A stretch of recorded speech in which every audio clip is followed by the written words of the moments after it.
I'm ready. Okay, so welcome everybody to tonight's press conference with the Basketball Champions League CEO, Patrick Comninos. It's a pleasure to have you here. And what are your first thoughts coming here in Vilnius? How are you feeling? Well, it's a pleasure being here. Good afternoon to everyone. This is a long overdue visit. From my side, I always try to use the opportunity of a game to visit our new clubs, but obviously because of COVID, last year this was not possible. So, as I had promised to the club and to the LKL, to the league, on the first occasion, I would of course visit Vilnius, and this is the purpose of today's visit, to come here, to have a discussion with the club, with LKL, and of course to watch a great game in this amazing arena. Patrick, do we have some questions? Could you talk a bit more about those talks with LKL and the club of Ritas? What were the main topics? Well, I mean, LKL, as you know, is a shareholder of the Basketball Champions League, one of the 11 leagues that is a direct shareholder. So obviously there is a lot of topics regarding overall the BCL, not just a specific club, what it is, the options for the clubs from the LKL in the future, the access list, the number of teams that can participate in the competition, the future of our competition. So that's certainly something that we discussed with the LKL, and then with the club. This is an ongoing collaboration. Ritas is now a member of the BCL family, so for us it's very important to have these opportunities to exchange, to discuss, and to remain in good communication. As I said, this was not so simple last year because of COVID and the difficulties in traveling. But now, again, it's a pleasure to be here and have these general talks. Regarding those talks with LKL, do you see potential Lithuania that Lithuania will have like more clubs with guaranteed spots in BCL? Well, as you know, we employ a very clear access list principle that determines the number of teams that each league can register into the Basketball Champions League, and the stage of the competition it can register. So, for instance, in the current season, we had Ritas participate directly in the regular season as runners-up to the competition, and then we had Juventus Utena that participated in the qualification round. So right now, based on the access list, Lithuania has one team guaranteed into the regular season and one team that plays in the qualification round. This will change for the better or for the worse, depending on the results that the Lithuanian teams deliver in the Basketball Champions League. So it's a very clear and I would say almost scientific method that we use in defining the number of teams that each league is entitled to register. Talking about Ritas joining the BCL like few years ago, do you see potential for this team to host any events here, or to plan like some big events like Final Eight, depends on team performance?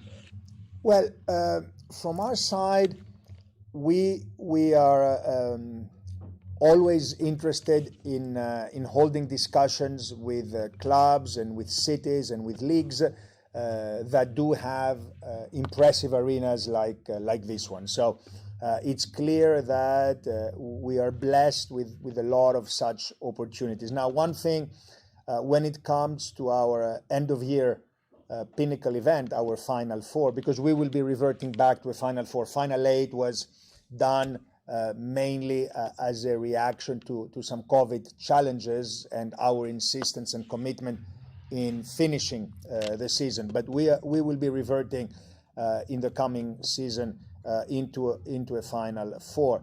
Now, in the original years of the Basketball Champions League, the Final Four was always hosted by one of the participating teams.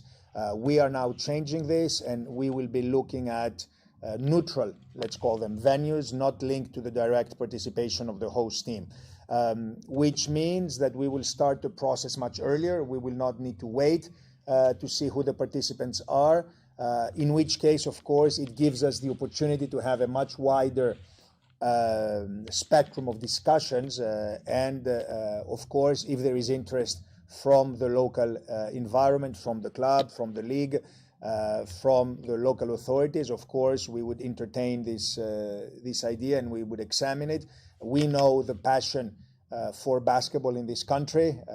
As we sometimes say, in Lithuania, basketball is the number one, number two, and number three sports in terms of interest and popularity. So obviously, having one of our major events here would certainly be something that we would be happy to discuss and get the consensus of all the parties involved.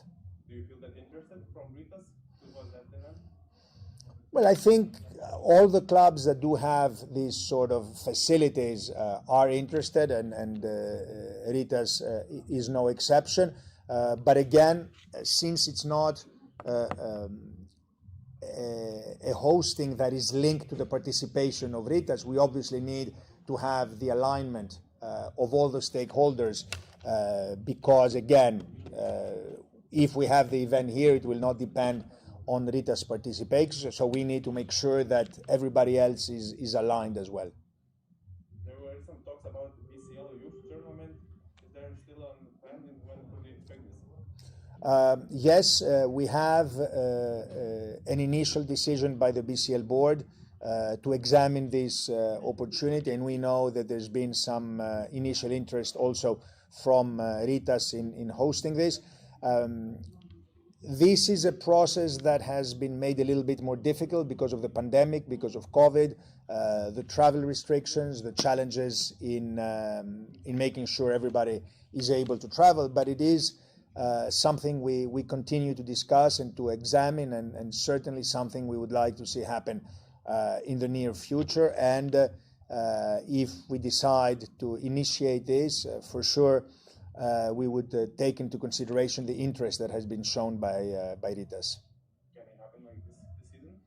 Well, this is something we need to discuss. Again, we are all trying to adjust to this new normality and trying to understand what it is that we can and what we cannot do. From our side, as BCL, we pride ourselves, if I can say, in doing everything that we do in the best possible way. So we will only do a BCL youth tournament if we feel that the conditions are adequate. There were some rumors that NBA showing that interest to invest in European basketball. There were a meeting between FIBA, NBA, EuroLeague. How do you see this collaboration could work out, and how do you see that FIBA Champions League basketball clubs could have that benefit from it? Well, I think the premise is that all the stakeholders that you mentioned, they want to see the continuous growth of club basketball in Europe. Obviously, from FIBA's point of view, as the international governing body of basketball, we have a direct interest in making certain that the environment in Europe is conducive to supporting key values like the development of basketball, the strengthening of the domestic leagues, the promotion of the national teams. So FIBA is very committed to seeing the environment in Europe develop in a manner that, as I said, supports these principles. And I think all the stakeholders agree that the current environment might not necessarily be conducive to this, and a different, more unified environment might certainly assist all the stakeholders. And I think from the side of the NBA, they have expressed a commitment to being part of the discussions. and if there is something that they can contribute, because obviously they have a great deal of experience, of expertise, of know-how, then they will be happy to join the discussions. Right now, they are, of course, invited to participate, which they have done in this initial meeting. But now we need to see what the next steps could be. What for us remains the most important outcome of all these discussions is that all stakeholders sitting around the table have a common vision and a common understanding that a unified environment in European basketball will be conducive and helpful to the growth of the sport. Talking about the sporting principle in basketball Champions League, we know that Ritas has a deal with the league. I guess it was signed for 3 years, if I'm correct. And for example, let's say Ritas finishes 4 in LKL. Is Ritas participating in next year's Champions League? So, as you're well aware, over the last years, in this very complex European environment that I already described, we have entered into a number of direct agreements with clubs with the aim of supporting their efforts in the domestic league, but also safeguarding the continuous growth of the Basketball Champions League. But as you rightly said, this agreement, as every other decision that we take at the Basketball Champions League, is linked to the sporting principles. So Ritas's participation in the Basketball Champions League will never be at the detriment or at the expense of a team in the LKL that finishes higher than Ritas. So any team that earns the right on the court to participate in the BCL, they will participate in the BCL. And in that case, there will be the guaranteed position for that said team.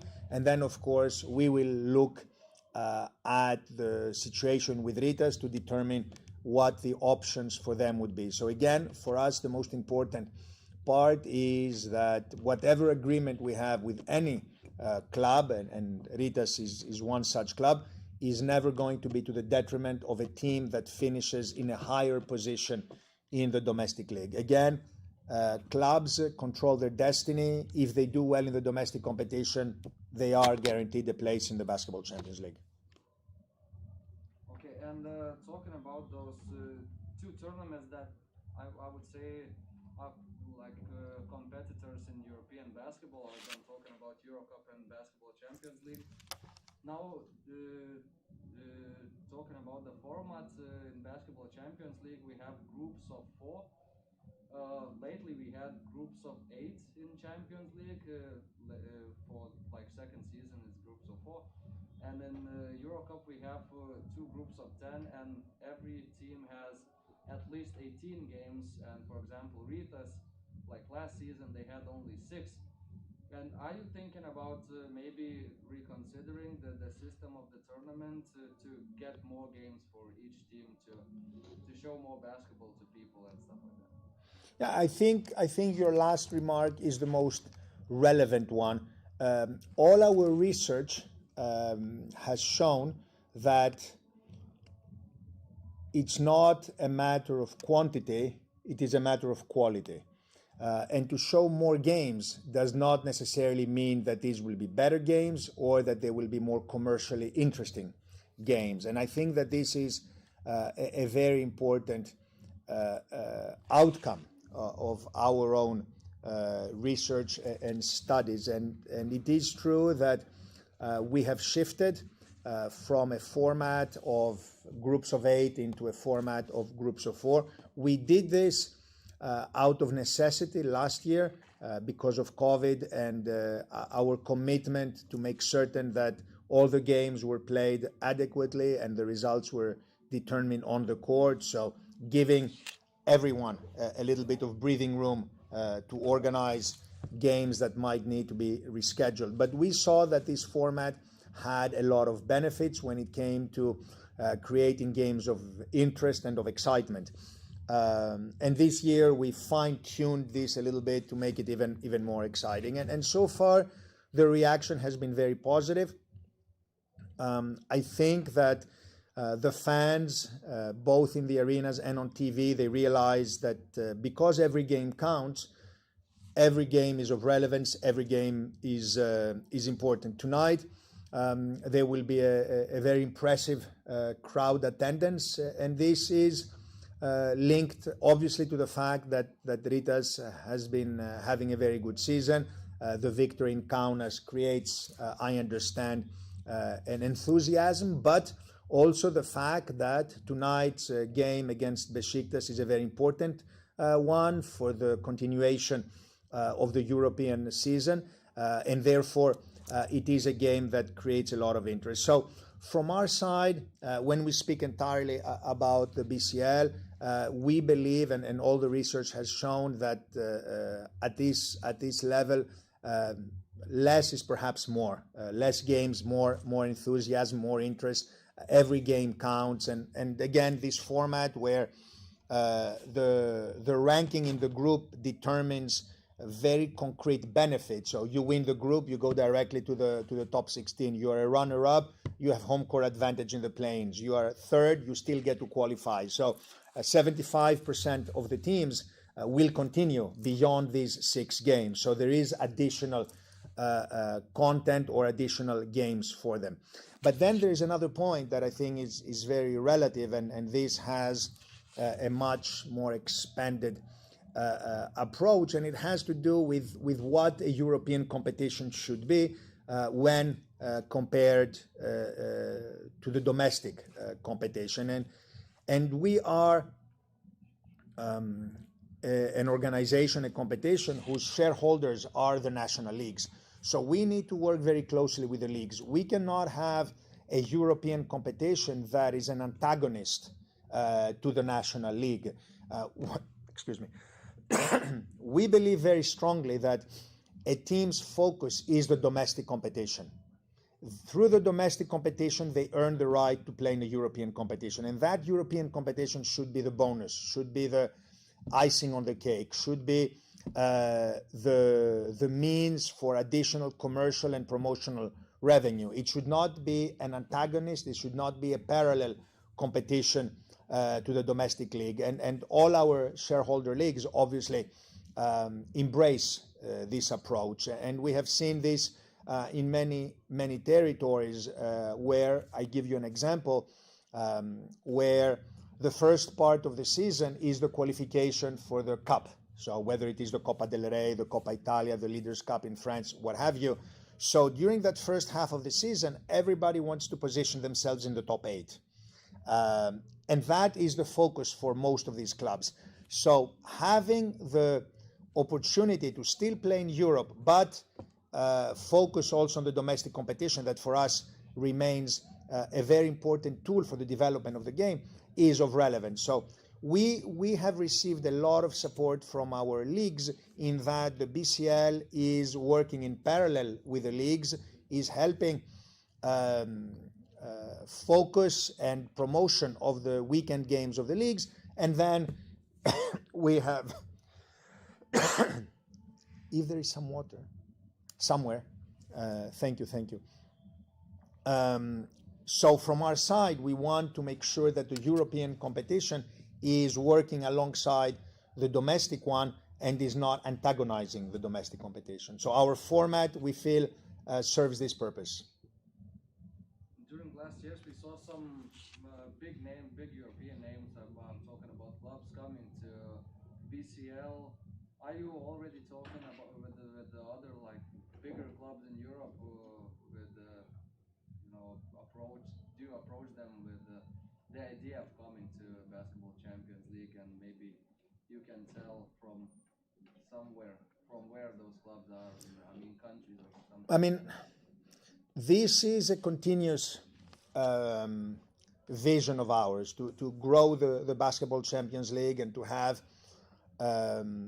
top teams that join our competition. And we're very happy, as you rightly said, over the last years to have some of the biggest and most historic teams in Europe join our competition.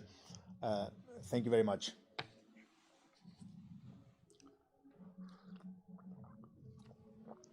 I speak a lot, and that's what happens. So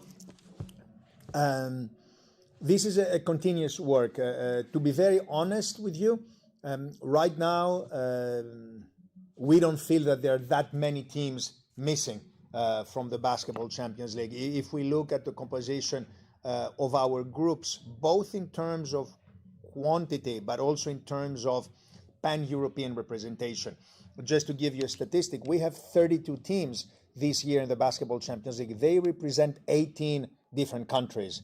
So for us, this is equally relevant, to give the opportunities to as many teams, as many champions around Europe to come and play in our competition. So we need to have both the pan-European representation that we see with 18 different countries, but also the quality, because we see that the teams that play in the Basketball Champions League, they are amongst the most competitive in their country. So we feel very comfortable about the status of the competition right now.